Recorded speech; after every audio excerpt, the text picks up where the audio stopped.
Ya, assalamualaikum warahmatullahi wabarakatuh. Selamat pagi teman-teman semuanya. Bagaimana kabar kalian hari ini? Baik semuanya? Oke, selanjutnya saya akan membacakan absen terlebih dahulu. Yaitu yang pertama, Abdul Mutakin hadir. Anissa Rambase hadir. Muhammad Rizaldin hadir.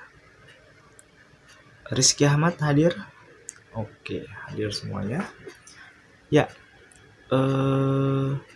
sebelum memulai, saya akan mengingatkan terlebih dahulu kepada teman-teman bahwa pendidikan itu penting untuk masa depan bangsa dan masa depan kalian semua. Dan belajar merupakan kegiatan yang sangat menyenangkan. Maka dari itu, untuk hari ini bersenang-senanglah dalam belajar. Oke, sebelum memasuki materi yang akan saya jelaskan, saya akan membacakan kompetensi inti dan kompetensi dasar. Yang pertama yaitu kompetensi inti yang pertama, menghayati dan mengamalkan ajaran agama. Yang kedua, menunjukkan perilaku jujur, disiplin, tanggung jawab, peduli, santun, responsif, dan proaktif. Yang ketiga, memahami, menerapkan, menganalisis pengetahuan faktual, konseptual, prosedural, berdasarkan rasa ingin tahuan tentang ilmu pengetahuan. Yang keempat, mengolah, menelaah, dan menyaji dalam ranah konkret dan ranah abstrak. Nah, selanjutnya yaitu kompetensi dasar. Yang pertama yaitu menganalisis struktur, isi, yaitu ada permasalahan, argumentasi, pengetahuan, dan rekomendasi, kebahasaan teks eksposisi yang didengar atau dibaca. Yang kedua, menganalisis struktur dan kebahasaan teks eksposisi. Nah, selanjutnya kita akan memasuki materi yaitu mengenai teks eksposisi. Pengertian teks eksposisi adalah paragraf atau karangan yang terkandung sejumlah informasi dan pengetahuan yang disajikan secara singkat, padat, akurat. Pendapat lain menyatakan bahwa teks eksposisi adalah jenis atau ragam teks yang memiliki fungsi menyampaikan gagasan-gagasan berupa pemikiran tentang suatu topik. Nah, ciri-ciri dari teks eksposisi yaitu singkat, padat, akurat, berusaha menjelaskan sesuatu, gaya bersifat informatif, fakta dipakai sebagai alat distribusi, dan fakta dipakai sebagai alat konkretasi. Nah,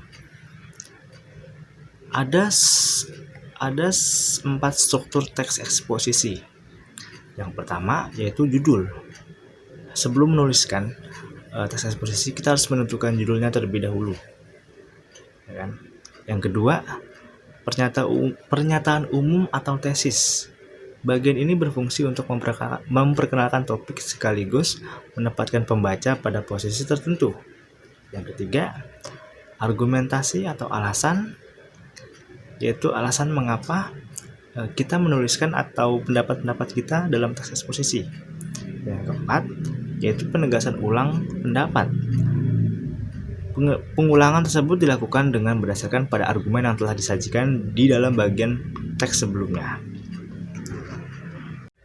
Nah, ada kaidah dalam penulisan teks eksposisi. Yang pertama yaitu menentukan topik yang disajikan. Dalam menuliskan teks eksposisi, kita harus menentukan terlebih dahulu nih tema yang atau topik yang kita tuliskan, yang mau kita tuliskan apa. Yang kedua, menentukan tujuan teks eksposisi. Tujuan kita dalam menuliskan teks tersebut apa. Dan yang ketiga, yaitu memilih data yang sesuai dengan tema. Jadi kita harus mencari data-data terlebih dahulu sesuai dengan tema yang akan kita tuliskan nanti. Dan yang keempat, membuat kerangka karangan. Yang kelima, ada pembahasan dengan mengembangkan kerangka karangan tadi.